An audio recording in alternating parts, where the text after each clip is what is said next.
me get started. This is a very broad topic that I've been given this morning. Advances in ion exchange technology as applied to the separation, concentration, and purification of uranium from leach liquors. So you'll forgive me if I only briefly touch on past and present applications. And I'd rather focus on novel ways in the uranium processing flow sheet where ion exchange currently maintains its current relevance and potential future relevance. So first of all, if we start looking at innovation in ion exchange has been a significant contributor to the development of nuclear power. So if we go back and have a look at the 70 years or so, innovations have come in cycles. And it seems to me that they have been sort of accompanied by cycles in the uranium production and also the spot price of uranium. So there seems to be three major areas or periods in which the uranium price really increased significantly. And generally, when there's high uranium prices, there's high uranium activities in the mining industry, and those are generally accompanied by innovation.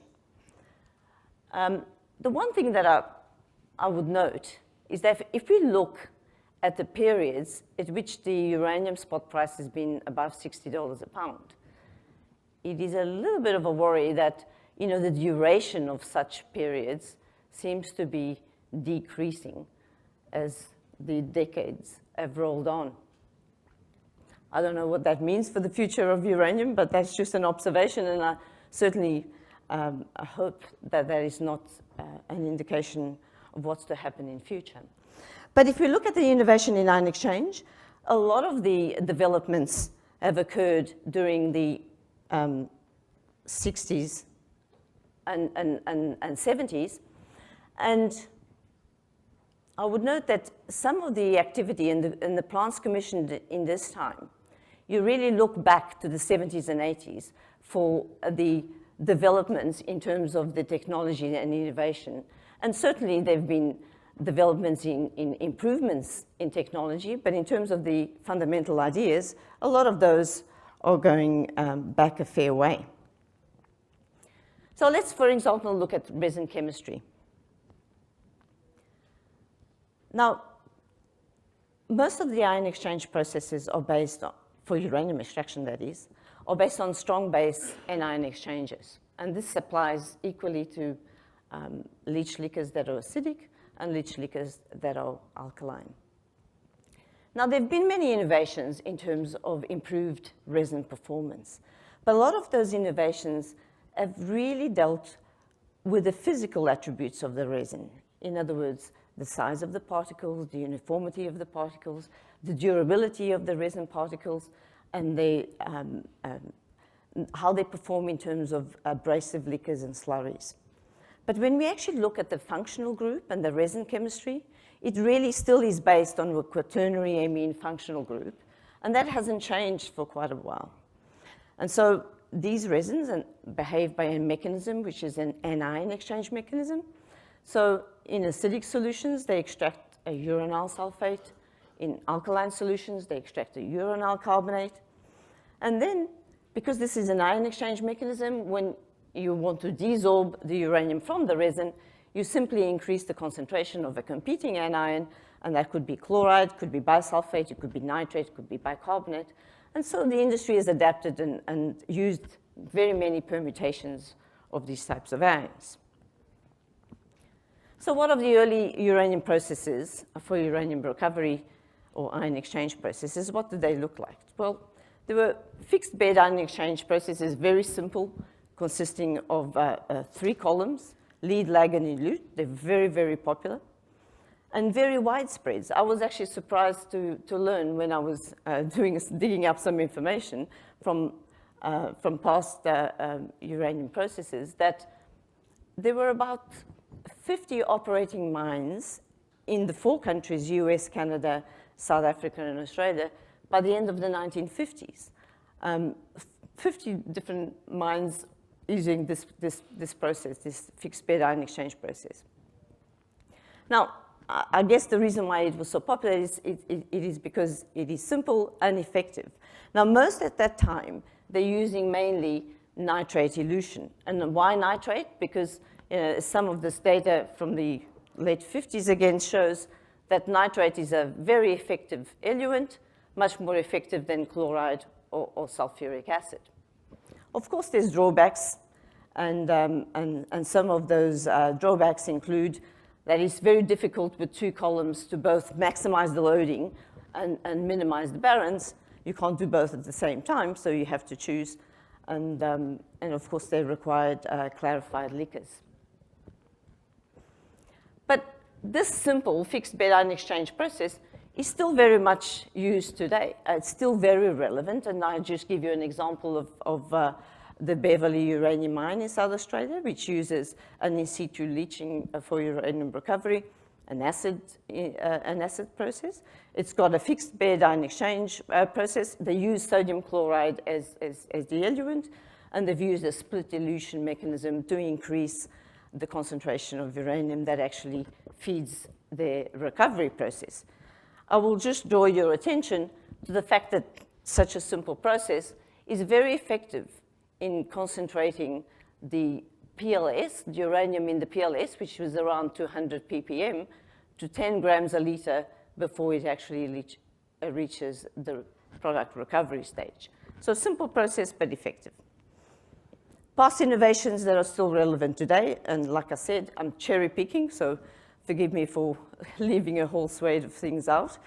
I mentioned the ELLUEX and Bufflex process. Now, what is special about that? Well, first of all, during the 60s, a lot of the uranium recovery processes were based on solvent extraction. But ion exchange maintained its relevance because it is very appropriate to extract uranium from very low concentrations. And so what people did is they actually combined the two processes, ion exchange and solvent extraction. Now, the one thing that this process allows you to do is to use sulfuric acid as an elution in the elution process. And this is a theme that I'll pick on later. If we think about, there's the ion exchange process coupled with the solvent extraction. The PLS is 150 ppm, and I'll show you the example of Resin uranium mine in Namibia, which is a plant that's been operating since 1976. You can see that the ion exchange does its job. It goes from 150 ppm to 3 to 5 grams a liter in the eluate. But by coupling the solvent extraction, it allows for sulfuric acid recycle, and then an upgrade, a further upgrade from solvent extraction. So you've got an upgrade factor of 100. Now, the other benefit of coupling these two technologies is that you produce very high purity uranium, because the ion exchange purifies a little bit, but certainly when you combine it with solvent extraction, you produce a very pure product liquor.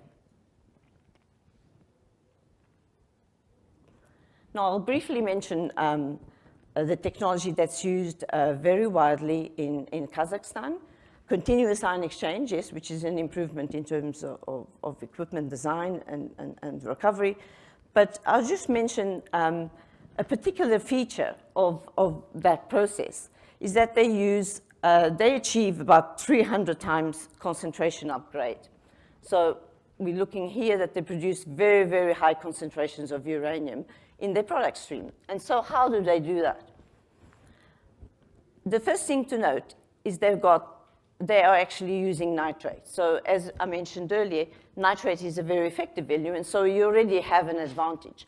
But the one innovative step that they've introduced, and that's through this, the use of the U-tube, is that, okay, the resin goes countercurrent to the eluent.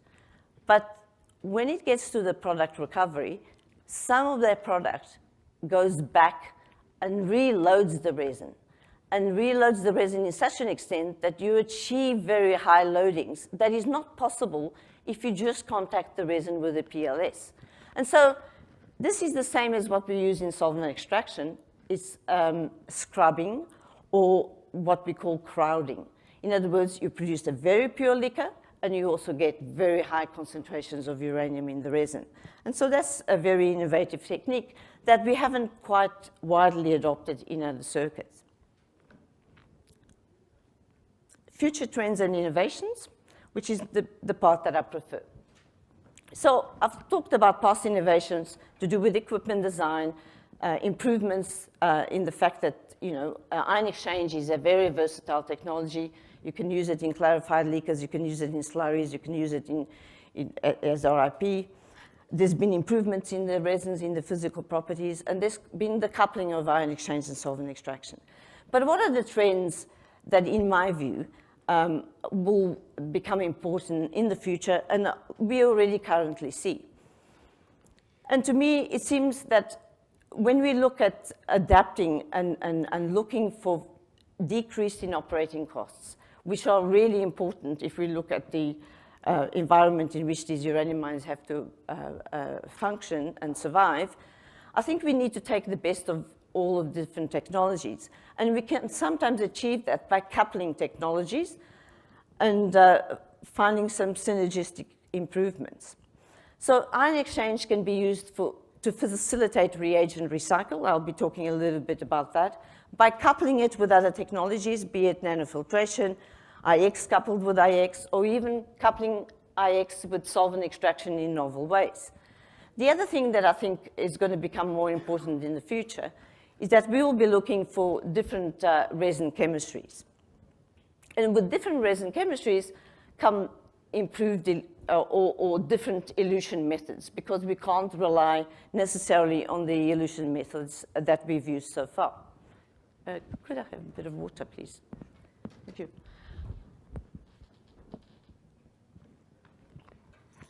So let's have a look at the first example. This is ion exchange coupled with nanofiltration for reagent recycle. Thank you.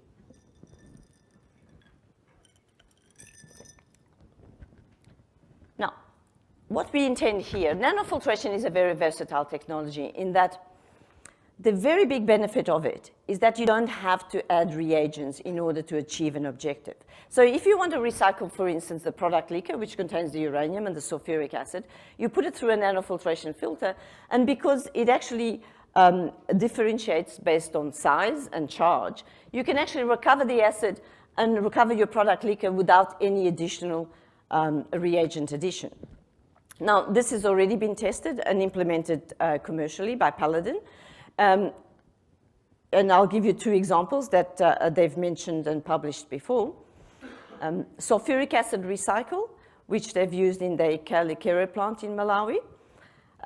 Not only were the benefits of decreased acid addition, but also if you decrease the amount of acid that you add, you also have to add less reagent to neutralize further downstream. So the cost benefits are multiple. They're not just on the elution itself. And they estimated that they were saving, by introducing the nanofiltration, about $3 a pound.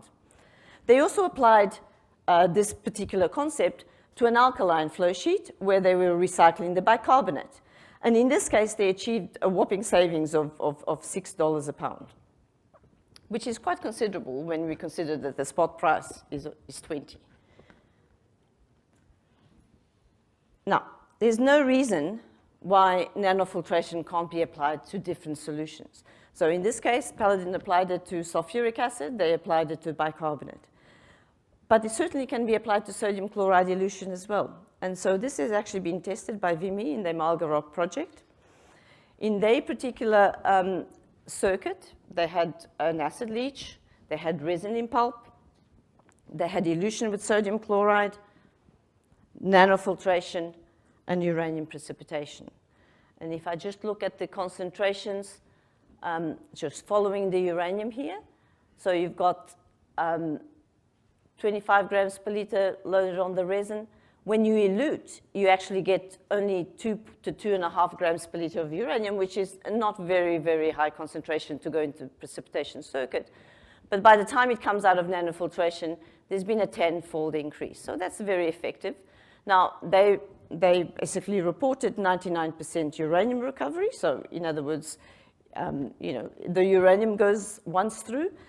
90% of solution recovery, so of the sodium chloride with a 10-fold increase.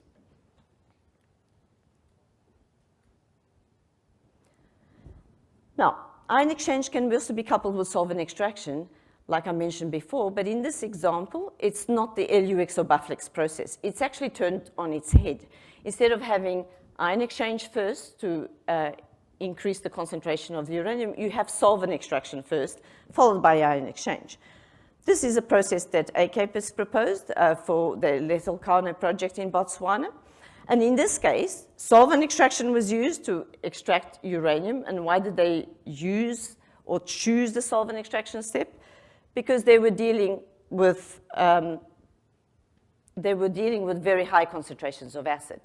Now, solvent extraction can do that job, can very effectively extract from high concentrations of acid. And then they were stripping with even higher concentrations of acid at 4 mol strip.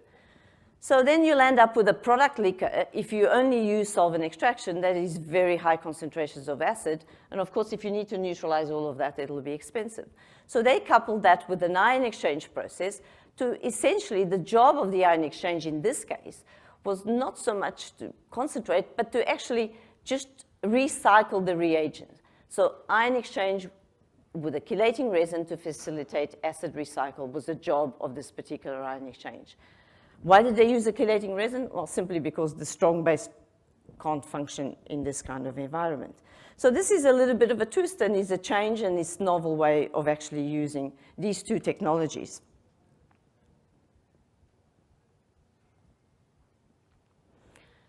Now I've got an example here, which hasn't been piloted or is just a concept that we've come up with at ANSTO. And this is ion exchange coupled with nanofiltration, also with the objective of reagent recycle. But in this case, ion exchange is not used or involved in the uranium at all. What we're saying is that, consider an alkaline flow sheet. You've got alkaline leaching, as per usual, and there's two options that you can have if you want to recover the uranium. You can go direct precipitation, or you can go ion exchange and load it and end up with precipitating the sodium diuranate. If you go direct precipitation, the problem is if you've got a very dilute liquor, that becomes an expensive business because you have to basically increase the pH of all of that liquor, which is high volume. So nanofiltration would be a perfect technology to apply in that case. The thing is with nanofiltration, it's beautiful. You don't have to add reagents. But one of the problems that it is that it does foul, and that's one of the challenges that the technology has to solve. So what we thought we would do is just use ion exchange to help along in that process. So basically put an ion exchange system to remove the calcium and magnesium, which is not there at very high concentration, but it is there as a preventative measure to prevent the nanofiltration from fouling. So ion exchange in this case, it's facilitating the reagent recycle. It's not the main game. Another example here of ion exchange coupled with ion exchange. Now, why did they do that? In this case, it was uranium recovery from a very challenging solution, and that is wet phosphoric acid that's been mentioned in the talk before. There's very high potential of recovering, or there's a lot of uranium to be recovered if the right technology is applied. Now, solvent extraction was used in the late 80s. It became an economic when the uranium price went down. And so this phos energy process was developed jointly by URTEC and ANSTO. And what it does, essentially, it takes the wet phosphoric acid, and it doesn't touch it. It uses a primary ion exchange circuit with an aminophosphonic chelating resin. And why does it need an aminophosphonic chelating resin? Well, because it's a very challenging environment and because of the phosphoric acid concentration. So the WPA goes straight through, the uranium gets loaded on the resin. Now the problem here then is what do you do after that? Now, we couple that with the second ion exchange process. And the reason for that is to allow the ammonium carbonate, which is used for elution, to be recycled. So again, ion exchange facilitating reagent recycle. But the other benefit was that you'll end up with a loaded resin, which can then be taken off-site. Because in this case, a phosphoric acid producer doesn't necessarily want to become a uranium producer. So by decoupling those two and moving resin off-site and then bringing it back when it's diluted, which, by the way, is actually done routinely in Kazakhstan and in some places in Russia, that solves that particular problem. So ion exchange coupled with ion exchange, two different resins, two different processes. Now, another challenging environment is when it is a saline PLS, and this has been an interest of ours for quite some time. Now, you've got a challenge of saline, you've got to think about using different resin chemistry. In other words, your normal strong-base resin just won't do the job if you've got chloride concentrations higher than 5 grams per liter. So what we found that, for instance, you can choose weak-based resins, which are a little bit of a modification of what's currently done, so it's not that different. And those, by using weak-based resins, you can increase the concentration of chloride in your PLS to about 10 grams per liter, and you can cobble together a process that will actually work very effectively. And in here, I show you some examples of some of our early data of weak-based resins, and to show you how a normal strong-based resin, how the weak-based resin improves the loading. Now, you can put together a normal sort of circuit where you load the uranium into a resin, 18 grams or 20 grams a liter or whatever, elute it with sodium chloride, couple that with nanofiltration to increase the concentration and precipitate. So this type of approach will work very nicely up to 10 grams per liter. What happens if you've got 20 and not 10? Then the weak-based resins won't do the job. So you have to look for something else. Now you look for a different chemistry, and that could be a chelating resin which doesn't actually care about chloride. The problem with a chelating resin is it tends to be selective. So if you actually put a chelating resin straight onto a PLS, you tend to load other things that you might not want. Now, it doesn't mean that you can't use it, but you have to use it judiciously, and in some instances, it might actually do the job. We suggested, for instance, that a chelating resin, such an amino-diacetic acid type resin, which is a garden variety chelating resin, it doesn't give you the highest loading possible. But what it does is that it allows you to elute with sulfuric acid. So we suggested a process for saline leakers up to 20 grams per liter, which was actually tested in the context of the Sapphire project in South Australia, where the PLS was fairly dilute. You load up to 20 grams per liter, but you noticed how much iron gets loaded with it. So in this case, you need to know that you are going to live with iron co-loading. Now, if you've got relatively low concentrations of iron, the process might be able to wear it. You can couple it with nanofiltration if you want to recover the sulfuric acid. You then precipitate the iron, which you can either redissolve and bring it back to leach or make some use of it, and then precipitate uranium. Now, we proved that this technically is feasible, and you can actually recover a uranium that has actually got the right purity. So that's one option.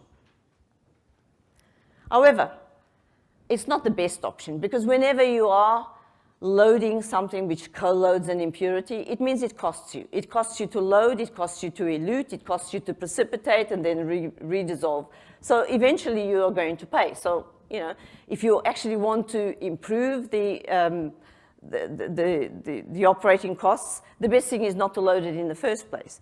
So very recently, and that was the work that we have done in 2017, we did identify a resin that actually loads very well up to, we've tested it up to 20 grams per liter, but in this case, the data that I show you is only around 10 grams a liter, or 8.8 to be more precise.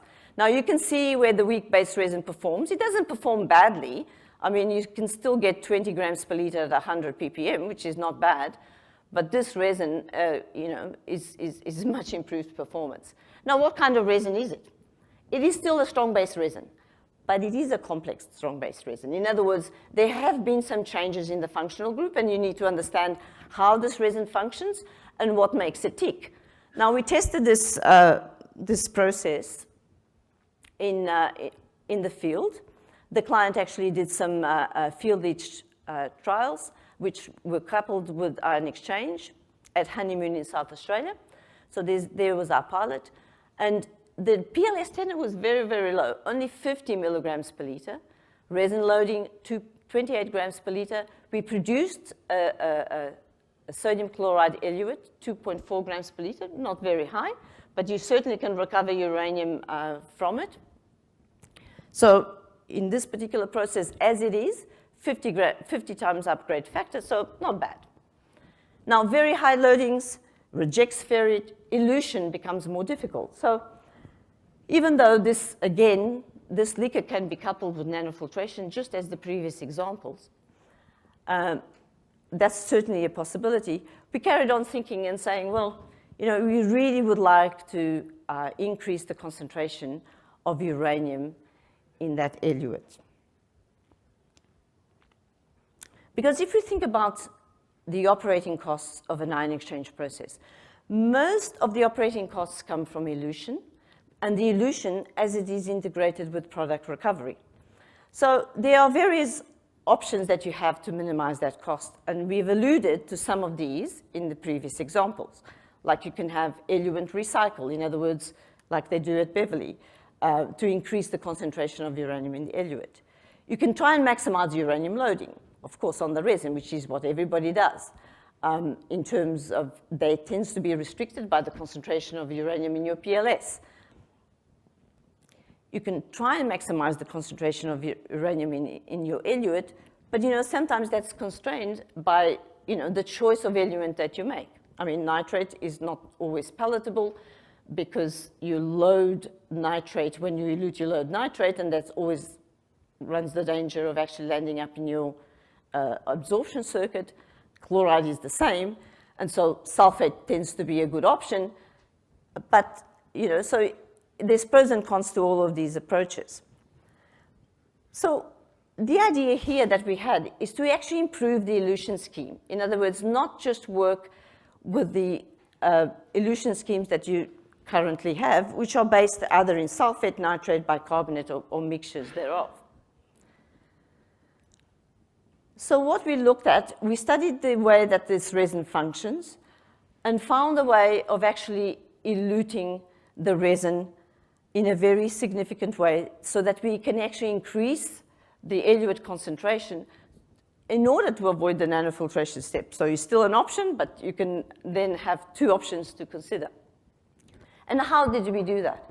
Well, what we did is actually understand the chemistry of both the aqueous solutions and the formation complexes that it forms, and also the complexes that it forms on the resin. And what we found out that the uranyl sulfate is very strongly held by this resin, but not so the uranyl carbonate. I mean, it still loads very well, but not as strongly as the sulfate. So what we decided to do is that we load from a sulfate solution, and then we take that loaded resin and we just put some carbonate in solution and convert the uranyl sulfate to uranyl carbonate, and then elute with sodium chloride. And that actually works very, very, very effectively.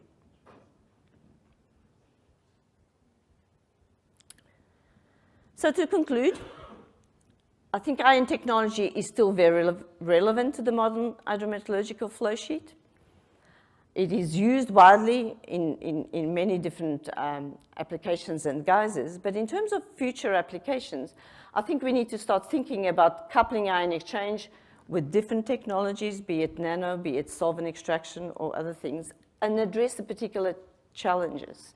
In other words, we have to develop processes that are fit for purposes, face the challenges squarely, identify them early in the process, and then say, how can we solve them in an intelligent way to minimize our operating costs? Because looking at the uranium prices, that's where it's at.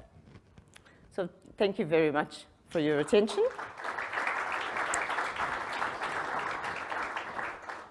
And just my last slide, which I forgot. I'd really like to acknowledge the fantastic team that we have at ANSTO Minerals, and all of these, my colleagues, Marina, James, Thomas, and Michael and Deborah, all have been working on ion exchange for many years, and so I'd like to acknowledge them. Thank you very much for your attention.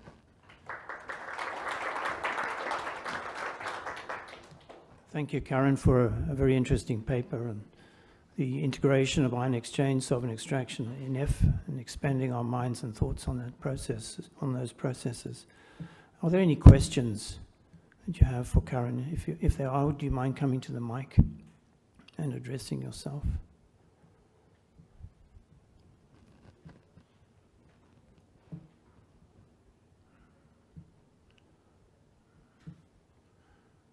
No questions? Well, please join me then in thanking Karin for this paper. Okay.